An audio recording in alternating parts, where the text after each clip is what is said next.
अस्सलाम वालेकुम नाजरीन। जैसा कि पिछली एपिसोड के आखिर में आपने देखा कि जस्टिन जानी अपनी महबूबा थर्मा को कह रहा था, मैं तुम्हें इस जगह से बहुत दूर ले जाऊंगा। यह सुनकर थर्मा काफी खुश हो गई थी। दूसरी तरफ ऐना उस जख्मी तुर्क फौजी को लेकर एक जगह पहुंच जाती है और कहती है, तुम्हें यहाँ कुछ नहीं होगा। इसके बाद वो उसे नीचे बिठाकर उसका इलाज शुरू कर देती है तो वो उसका हाथ पकड़कर कहता है, मुझे क्यों बचाया, मरने के लिए क्यों नहीं छोड़ा। ऐना कहती है, बहुत सारे लोग मारे गए हैं, मुझे यकीन है कि दुनिया में अच्छाई कायम है। इस तरह वक्त गुजरता जा रहा था। जस्टिन जानी दुनिया की दीवार पर खड़ा होकर सुल्तान मेहमद की फौज को देख रहा था और किसी गहरी सोच में पड़ा हुआ था। दूसरी तरफ सुल्तान मेहमद अपने खेमे में मौजूद था। इतने में एक सिपाही अंदर आकर कहता है, सुल्तान, दुनिया से एक पैगाम आया है। ये कहकर वो सुल्तान को एक खत पकड़ा देता है। सुल्तान मेहमद खत खोलकर पढ़ने लगता है। उस पर जस्टिन जानी ने लिखा था, सुल्तान, आपने खुले दिल से मेरे सामने पेशकश रखी। मैंने इस बारे में बहुत सोचा, पर मुझे अफसोस है कि ये मुझे मंजूर नहीं है। एक बार जब ये खूनी लड़ाई खत्म हो जाएगी तो लेमनोज आइएगा, मेरी इज्जत बढ़ जाएगी। खत पढ़ने के बाद सुल्तान मेहमद उसे आग की नजर कर देता है। दूसरी तरफ सर्बिया में मारा भी ये खत पढ़ने के बाद उसे जला रही थी। इतने में उसकी साथी लड़की पूछती है, दुनिया से कोई खबर आई है क्या?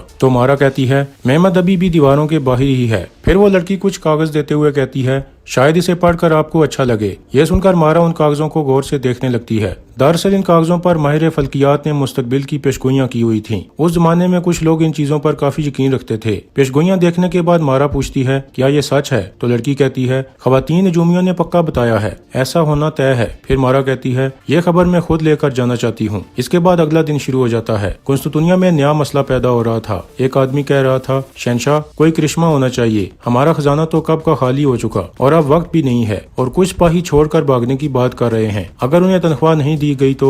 यह सुनकर लूकस कहता है, कमीने कहीं के, ये हमारे शहर का खून चूस कर ही मानेंगे। इतने में जस्टिन जानी कहता है, मेरे सिपाही रुकेंगे या जाएंगे, वो सिर्फ मेरी बात मानेंगे। इसके बाद शहंशाह कॉन्स्टेंटीन कहता है, लॉर्ड जस्टिन जानी, हर सिपाही चाहे वो मुर्दा हो या जिंदा, सबको पैसा मिलेगा, ये मेरा वादा है। क्या ये तुम्हारे लिए काफी नहीं है? तो जस्टिन जानी कहता है, शहंशाह, मैंने आपसे वादा किया है कि लड़ाई खत्म होने तक मैं कहीं नहीं जाऊंगा, पर आपको याद है ना कि हमारे साथ क्या सौदा तय हुआ था। इतने में लूकस कहता है, शहंशाह, मैंने आपको आगाह किया था कि इटालियन तब तक लड़ेंगे जब तक इन्हें पैसे मिलते रहेंगे। जरा सोचिए, ये लड़ाई खत्म होने का इंतजार नहीं कर पा रहे और ये खुद को सच्चे ईसाई कहने का दावा करते हैं। यह सुनकर जस्टिन जानी कहता है, जुबान संभाल कर बात करो लॉर्ड, खतरनाक हथियार से खेल रहे हैं आप। याद रहे ये वही हथियार है जो आपकी और गेट पर डटे उस्मानियों के दरमियान खड़ा है। इतने में शहंशाह कॉन्स्टेंटीन कहता है, लॉर्ड जस्टिन जानी, ये सच है कि खजाना बिल्कुल खाली हो चुका है। फिर एक वजीर कहता है, लॉर्ड लूकस, आप तो बहुत अमीर आदमी हैं, क्या ऐसा नहीं हो सकता कि आप शहंशाह को कुछ कर्ज दे दें? तो लूकस कहता है,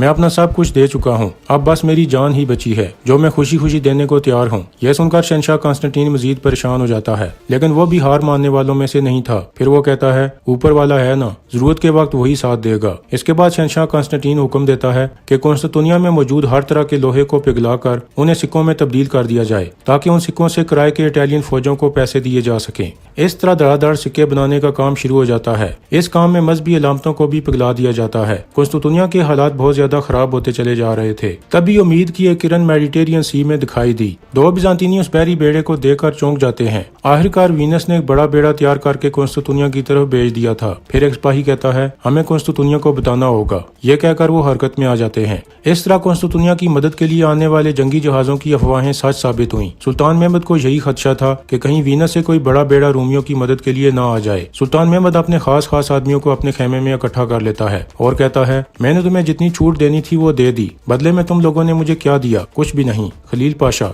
आपने कहा था कि हम जीतेंगे, कहाँ है जीत? तो खलील पाशा कहता है, लाल सेब हमारे कब्जे में होगा, सब्र कीजिए सुल्तान। फिर सुल्तान गुस्से में कहता है, आप अंधे हो क्या? दिखाई नहीं देता हमारे पास वक्त नहीं है। सुना है ईसाइयों की फौज कुछ ही दिनों में यहाँ पहुँच जाएगी, बोलो अब तुम क्या करोगे? मेरी सल्तनत के ये सारे नगीने इस वक्त खामोश हो गए हैं, सब के सब दफा हो जाओ यहाँ से। यह सुनकर सब लोग आहिस्ता आहिस्ता बाहर जाने लगते हैं, लेकिन खलील पाशा रुक जाता है। तो सुल्तान मेहमद पूछता है, क्या बात है? खलील पाशा कहता है, मैं आपको बचपन से जानता हूँ सुल्तान, आपके वालिद ने मुझसे आपकी तालीम करवाई थी। यह सुनकर सुल्तान मेहमद कहता है, पुरानी बातें मत कीजिए मुझसे, सीधे सीधे बताइए आपके दिमाग में क्या चल रहा है। फिर खलील पाशा कहता है, मैंने आपको इसी के लिए खबरदार किया था, हमारी तोपें चाहे जितनी बड़ी हो जाएं, वो दीवारें नहीं हिलेंगी और आपने उनकी हिफाजत करने वाले सिपाहियों का हौसला तो देख लिया है, वो मर जाएंगे पर हथियार नहीं डालेंगे। यह सुनकर सुल्तान मेहमद कहता है, हमारे पास उनसे 10 गुना ज्यादा फौजी हैं, अगर इतनी ताकत के बावजूद भी हम उनसे नहीं जीत पा रहे तो इसकी वजह आप हैं, सिर्फ आप हैं नाकामी की वजह। क्या आप उनके खबरी नहीं हैं? फिर खलील पाशा कहता है,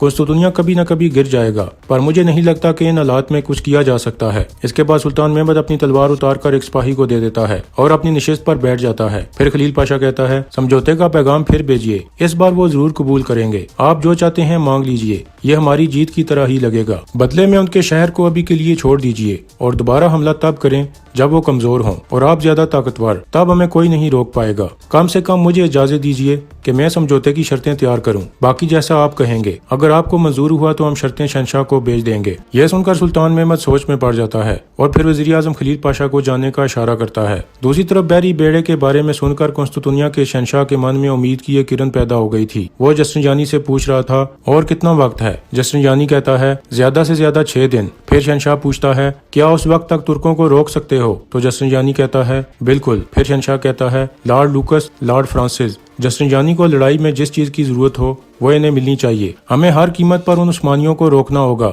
जब तक मदद नहीं आ जाती। इसके बाद कुस्तुतुनिया से 30 मील दूर एक जगह का मंजर सामने आता है जहाँ पर एक काफिला आहिस्ता आहिस्ता आगे बढ़ रहा था। दूसरी तरफ सुल्तान मेहमद के पास एक सिपाही आकर कहता है, सुल्तान, एक पैगाम आया है, जरूरी है। सुल्तान मेहमद वो खत ले लेता है और उसे खोलकर पढ़ने लगता है। खत पढ़ने के बाद वो गुस्से में कहता है, मेरा घोड़ा तैयार करो। ये कहकर वो फौरन हरकत में आ जाता है। इसके बाद सुल्तान अपने घोड़े पर सवार होकर रवाना हो जाता है। दूसरी तरफ ऐना उस जख्मी तुर्क सिपाही से पूछ रही थी, तुम्हारा नाम क्या है? सिपाही कहता है, अली। फिर ऐना कहती है, मेरा नाम ऐना है। ये सुनकर वो सिपाही कहता है, मेरी वालिदा का नाम भी ऐना था, क्या जन्नत में वो मुझे मिलेंगी? ऐना कहती है, हाँ, मुझे पूरा यकीन है। हमारे मजहब अलग हैं, पर ऊपर वाला अलग नहीं हो सकता। दूसरी जानब सुल्तान मेहमद खुफिया तौर पर एक जगह पहुंचता है जहां उसकी सौतेली माँ मारा आई हुई थी। वो दोनों खुशी से एक दूसरे को मिलते हैं। फिर मेहमद कहता है, माँ मारा, आपका पैगाम मिला तो मैं फौरन यहाँ चला आया। आप यहाँ पर क्यों हैं? यहाँ बहुत खतरा है। मारा कहती है, मैं एक जरूरी खबर लाई हूँ, तुम्हें मैदान जंग छोड़ना नहीं है। मेरे नजूमियों ने सितारों को बारीकी से पढ़ा है, जीत तुम्हारी ही होगी मेहमद, अब हमला करने का वक्त आ चुका है। फिर मारा कुछ सोचते हुए कहती है, याद है बहुत साल पहले मैंने तुम्हें क्या कहा था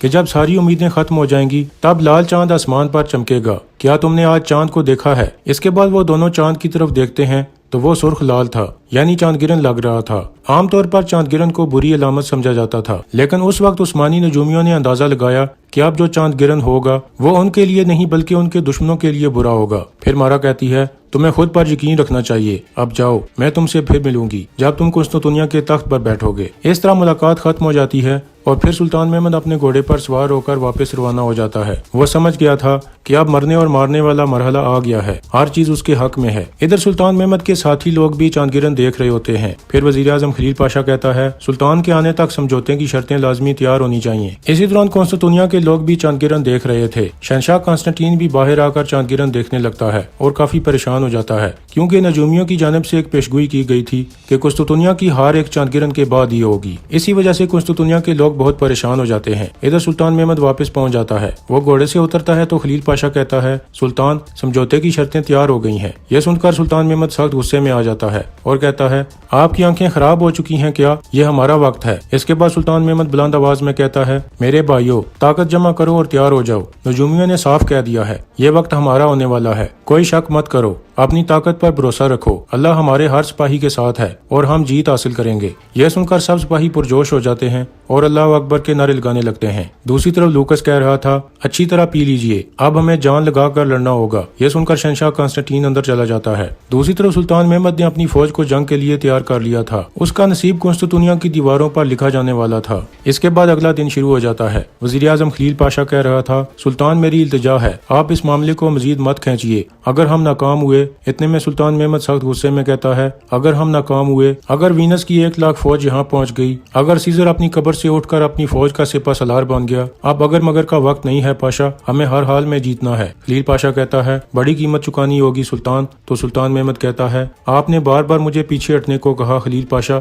तकरीबन मुझे राजी भी कर लिया, पर मेरी तकदीर लिखी जा चुकी है और आपकी भी। इतने में बाहर से किसी की आवाज आती है, सुल्तान। यह सुनकर सुल्तान और खलील पाशा बाहर आ जाते हैं। वो बाहर आते हैं तो उनके सामने एक अजीब मंजर था। आया सोफिया की छत पर रोशनी चमक रही थी। ये रोशनी देखकर कुंस्तांतिनिया में हलचल मच जाती है। लोग शोर शराबा करने लगते हैं। इधर जरनोश पाशा कह रहा था, ये किस किस्म का जादू टोना है। सुल्तान महमद भी काफी हैरान था। इधर कुंस्तांतिनिया में लोग बदहवास हो रहे थे और उन्हें लग रहा था जैसे दुनिया अब खत्म होने वाली है। सब लोग इधर उधर भागने लगते हैं। दूसरी तरफ वो जख्मी उस्मानी फौजी मार चुका था, जिसकी वजह से ऐना रोने लगती है। उस वक्त कुंस्तांतिनिया में माना जाता था कि शहर की हिफाजत वर्जन मैरी करती हैं, लेकिन कहा जाता है कि उस दिन लोगों ने वर्जन मैरी को शहर छोड़ते हुए देखा, उस रोशनी की शक्ल में जो आया सोफिया के ऊपर से निकल रही थी। इधर सुल्तान महमद बुलंद आवाज में कहता है, अल्लाह ने काफिरों का साथ छोड़ दिया है। यह सुनकर उस्मानी फौज में खुशी की एक लहर दौड़ जाती है और सब बहुत ज्यादा पुरजोश हो जाते हैं।